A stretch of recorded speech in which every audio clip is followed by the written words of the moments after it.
திருப்பத்தூர் மாவட்டம் வாணியம்பாடி அருகே மாநில அளவிலான பெண்கள் கபடி போட்டி வெகு விமரிசையாக நடைபெற்றது. கிரிசமுத்திரம் கிராமத்தில் உள்ள முத்துமாரியம்மன் கோயில் திருவிழாவையொட்டி பெண்களுக்கான கபடி போட்டி நடத்தப்பட்டது. இதில் சென்னை, காஞ்சிபுரம், வேலூர், சேலம், ஈரோடு உள்ளிட்ட பல்வேறு மாவட்டங்களைச் சேர்ந்த 36 அணிகள் பங்கேற்றன. அதனைத் தொடர்ந்து நடைபெற்ற போட்டியில் சென்னை கண்ணகி நகரைச் சேர்ந்த அணி முதல் பரிசை தட்டிச் சென்றது. நிகழ்ச்சியை சுற்றுவட்டார பகுதியைச் சேர்ந்த ஏராளமானோர் கண்டு ரசித்தனர். திருவள்ளூர் மாவட்டம் திருத்தணி சுற்றுவட்டார பகுதிகளில் பெய்த கனமழையால் பொதுமக்கள் மற்றும் விவசாயிகள் மகிழ்ச்சியடைந்தனர். திருத்தணி சுற்றுவட்டார பகுதிகளான ஆர்கேபேட்டை, பள்ளிப்பட்டு, திருவாலங்காடு ஆகிய பகுதிகளில் திடீரென சுமார் 1 மணி நேரத்திற்கு மேலாக கனமழை பெய்தது. இதனால் சாலைகளில் மழைநீர் ஆறு போல ஓடி தாழ்வான பகுதிகளில் தேங்கியது. நிலையில் வெப்பம் தணிந்து குளிர்ச்சியான சூழல் நிலவுவதால் மக்கள் மகிழ்ச்சியடைந்தனர்.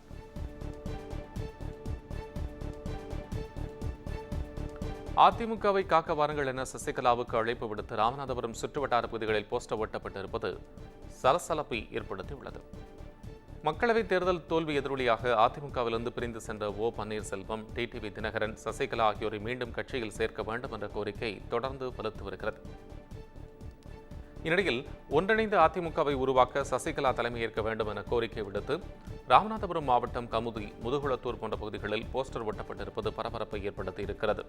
பசுமன் ஊராட்சி மன்ற தலைவர் ராமகிருஷ்ணன் பெயரில் ஒட்டப்பட்டுள்ள அந்த போஸ்டரில் ஒன்றிணைவோம், வென்று காட்டுவோம் எனவும் நாளை நமதே, தமிழ்நாடும் நமதே எனவும் குறிப்பிடப்பட்டுள்ளது. நெல்லை மாவட்டம் மணிமுத்தாறு அருவியில் மக்கள் குளித்துக் கொண்டிருக்கும் போது கரடி வந்ததால் பரபரப்பு ஏற்பட்டது. நெல்லை மாவட்டம் மேற்கு தொடர்ச்சி மலைப்பகுதியை ஒட்டியுள்ள மணிமுத்தாறு, பாபநாசம் போன்ற பகுதிகளில் வனவிலங்குகளின் நடமாட்டம் அதிகரித்து காணப்படுகிறது. இதனிடையே கடந்த சில நாட்களுக்கு முன் பாபநாசம் பகுதியில் சுற்றித் திரிந்த 3 சிறுத்தைகள் கூண்டு வைத்து பிடிக்கப்பட்டது. இந்நிலையில் மணிமுத்தாறு அருவியில் விடுமுறை தினத்தை முன்னிட்டு மக்கள் கூட்டம் அதிகரித்து காணப்பட்டது. அப்போது ஒரு கரடி அங்கு வந்து மரத்தில் ஏறி நின்றதைக் கண்டு மக்கள் ஓட்டம் பிடித்தனர். தொடர்ந்து அங்கு வந்து வனத்துறையினர் கரடியை வலைவீசி பிடித்துச் சென்றனர். பின்னர் வனப்பகுதியில் விடுவித்தனர்.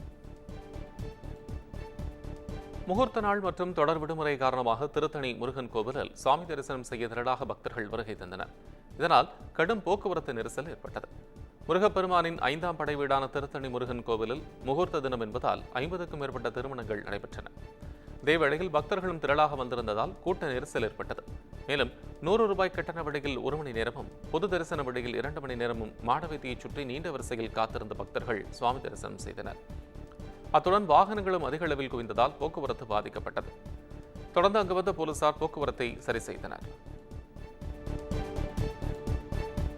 குடியாத்தத்தில் பானிபூரி கடைக்காரரிடம் தகராறு செய்த காவலர் பணியிடை நீக்கம் செய்யப்பட்டார். வேலூர் மாவட்டம் குடியாத்தம் சுண்ணாம்புப்பேட்டை பகுதியில் ராம்பாபு என்பவர் பானிபூரி கடை நடத்தி வருகிறார். குடியாத்தம் நகர காவல் நிலையத்தில் காவலராக பணியாற்றி வரும் அருண் கட்மணி ராம்பாபுவின் கடைக்கு சென்று தகராறில் ஈடுபட்டதோடு தாக்கியதாகவும் தெரிகிறது. இது தொடர்பாக ராம்பாபு காவல் நிலையத்தில் புகார் அளித்தார். இதைத் தொடர்ந்து டிஎஸ்பி ரவிச்சந்திரன் தலைமையில் விசாரணை நடத்தப்பட்டு அருண் தாக்குதல் நடத்தியது உறுதி செய்யப்பட்டது. இதையடுத்து வேலூர் மாவட்ட எஸ்பி மணிவண்ணன் காவலர் அருணை பணியிடை நீக்கம் செய்து உத்தரவிட்டுள்ளார். சென்னை மடிப்பாக்கத்தில் குண்டும் குழியுமாக உள்ள சாலையால் பொதுமக்கள் கடும் சிரமத்திற்குள்ளாகி வருவதாக வேதனை தெரிவிக்கின்றனர்.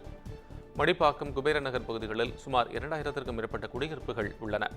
இங்கு பாதாள சாக்கடை மற்றும் குடிநீர் குழாய் இணைக்கும் பணிகள் கடந்த 4 மாதங்களுக்கு முன்பு துவங்கப்பட்டு தற்போதும் நடைபெற்று வருகிறது. இதனால் சாலைகள் குண்டும் குழியுமாக உள்ளதோடு சமீபத்தில் பெய்த மழையால் சேரும் சகதியுமாகவும் காட்சியளிக்கிறது. இதன் காரணமாக இருசக்கர வாகனத்தில் செல்வோர் நிலை தடுமாறி விபத்துகள் ஏற்படுவதாக பகுதி மக்கள் குற்றம் சாட்டுகின்றனர். இதனால் விரைவாக பணிகளை மேற்கொண்டு முடிக்க வேண்டும் என மக்கள் கோரிக்கை விடுத்துள்ளனர். காஞ்சிபுரம் மாவட்டம் செவிலிமேடு அருகே மாநகராட்சி ஒப்பந்த துப்புரவு மேற்பார்வையாளர் விபத்தில் சிக்கி உயிரிழந்த சம்பவம் சோகத்தை ஏற்படுத்தியுள்ளது. செவிலிமேடு அருகே உள்ள குளத்தூர் பகுதியைச் சேர்ந்தவர் சக்திவேல்.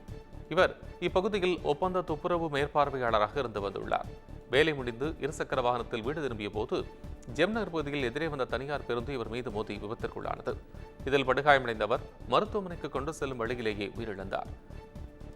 இதுகுறித்த சிசிடிவி காட்சி தற்போது வெளியாகியுள்ளது.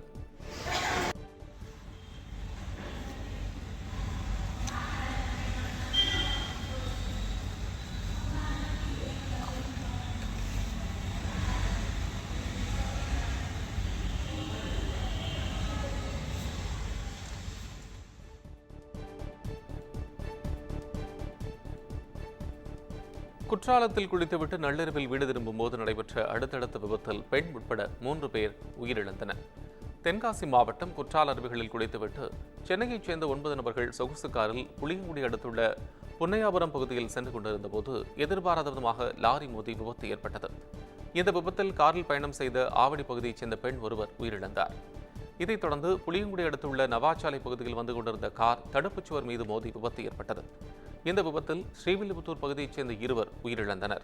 குற்றாலத்தில் குளித்துவிட்டு நள்ளிரவில் பயணம் செய்த நிலையில் அடுத்தடுத்து நடந்த விபத்தில் பெண் உட்பட 3 பேர் உயிரிழந்த சம்பவம் பெரும் அதிர்ச்சியை ஏற்படுத்தியிருக்கிறது.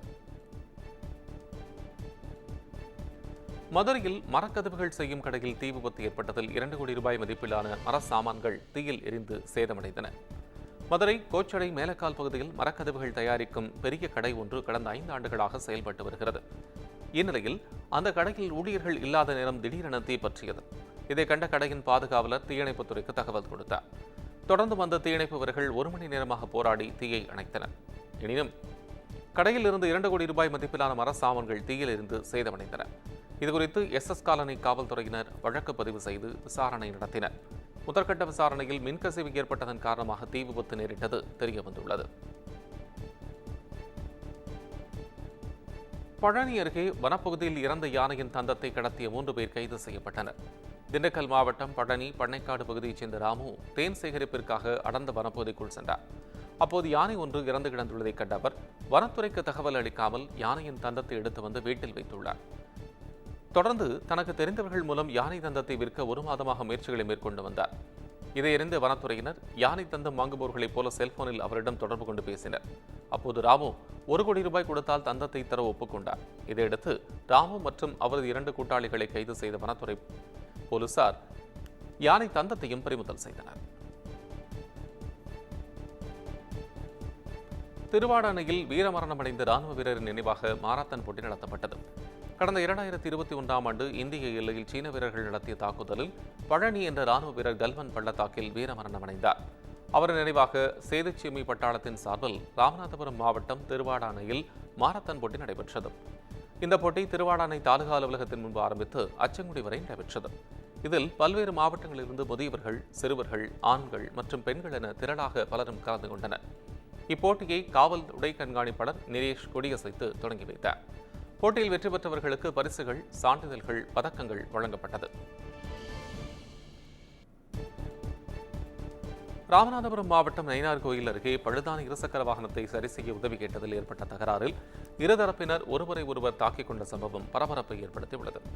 ராமநாதபுரத்தை அடுத்த பாண்டியூர் பகுதியில் 3 பேர் திருமண விழாவுக்கு சென்றுவிட்டு இருசக்கர வாகனத்தில் திரும்பிக் கொண்டிருந்தனர். அப்போது இருசக்கர வாகனம் பழுதான நிலையில் அருகில் இருந்தவரிடம் பழுதை சரி செய்ய உதவி கேட்டதாக தெரிகிறது. அவர் மறுக்கவே இருதரப்பினரிடையே வாக்குவாதம் ஏற்பட்டது. இதில் ஆத்திரமடைந்த இருதரப்பினரும் உருட்டுக்கட்டை மற்றும் கற்களை கொண்டு தாக்கிக் கொண்டனர்.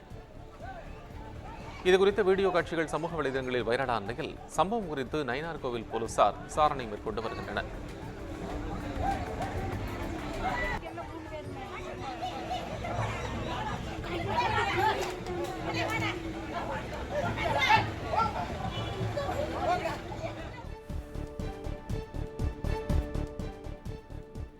வேலூரில் வியாபாரியிடம் கத்தியை காட்டி மிரட்டி 30 லட்சம் ரூபாயை பறித்துச் சென்ற 4 பேர் கொண்ட கும்பலை போலீசார் அதிரடியாக கைது செய்தனர். திருப்பத்தூர் மாவட்டம் ஆம்பூரில் பராஸ் அகமது என்பவர் இரும்பு மற்றும் தோல் பொருட்கள் விற்பனை செய்யும் கடை நடத்தி வருகிறார். இவர் கடந்த 7ஆம் தேதி BSS கோவில் தெருவில் உள்ள வாடிக்கையாளர் வீட்டிற்கு சென்று பொருட்களுக்கான 30 லட்சம் ரூபாய் பணத்தை வசூல் செய்வதற்காக சென்றுள்ளார். பணத்தை பெற்றுக்கொண்டு காரில் ஏறி சென்றவரை 2 இருசக்கர வாகனங்களில் வந்த மர்ம நபர்கள் 4 பேர் கத்தியை காட்டி மிரட்டி அந்த பணத்தை பறித்துச் சென்றனர். இதுகுறித்த புகாரின் பேரில் வழக்கு பதிவு செய்த வேலூர் வடக்கு போலீசார் CCTV காட்சிகளின் அடிப்படையில் வேலூர் தோட்டப்பள்ளத்தைச் சேர்ந்த சரத்குமார், தினேஷ், பிரசாந்த் மற்றும் கோகுல் ஆகியோரை கைது செய்துள்ளனர். வாணியம்பாடியில் பக்ரீத் பண்டிகையை ஒட்டி நடைபெற்ற கால்நடை சந்தையில் படுஜோரான விற்பனை நடைபெற்றது.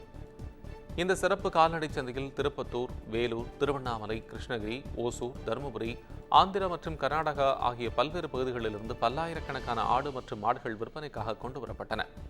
இதில் ஆடுகள் 7,000 முதல் அதிகபட்சமாக 50,000 வரை விற்பனை செய்யப்பட்டது. அதேபோல் மாடுகளும் 10,000 முதல் 80,000 வரையில் விற்பனை செய்யப்பட்டது. இதனை போட்டி போட்டுக்கொண்டு மக்கள் வாங்கிச் சென்றனர்.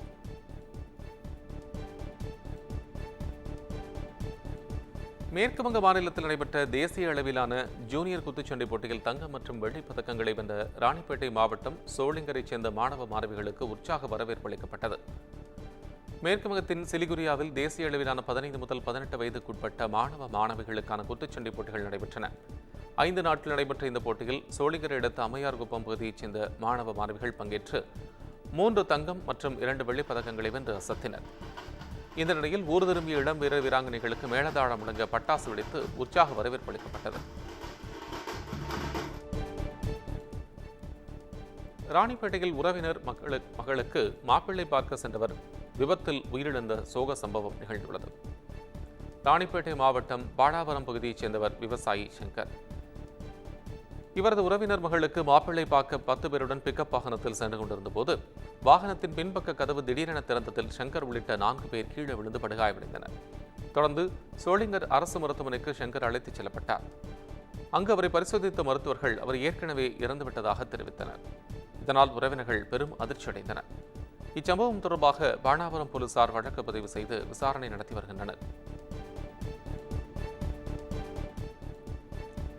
ஜம்மு காஷ்மீரில் நடைபெற்ற தேசிய அளவிலான குத்துச்சண்டை போட்டியில் தங்கம் மற்றும் வெள்ளிப் பதக்கங்களை வென்று திரும்பிய மயிலாடுதுறை வீராங்கனைகளுக்கு உற்சாக வரவேற்பு அளிக்கப்பட்டது. ஜம்மு காஷ்மீர் மாநிலத்தில் தேசிய அளவிலான குத்துச்சண்டை போட்டிகள் நடைபெற்றன. இதில் 19 வயதுக்குட்பட்டோருக்கான பெண்கள் பிரிவு குத்துச்சண்டை போட்டியில் மயிலாடுதுறை மாவட்டம் தரங்கம்பாடியைச் சேர்ந்த 4 கல்லூரி மாணவிகள் கலந்து கொண்டனர். இதில் மகேஷ் மற்றும் வைதேகி ஆகியோர் தங்கப்பதக்கமும், கார்த்திகா, ஹீமா ஆகியோர் வெள்ளிப் பதக்கமும் வென்று அசத்தினர். ஊர் திரும்பிய மாணவிகளுக்கு பெற்றோர்கள் மற்றும் ஆசிரியர்கள் திரண்டு வந்து உற்சாக வரவேற்பளித்தனர்.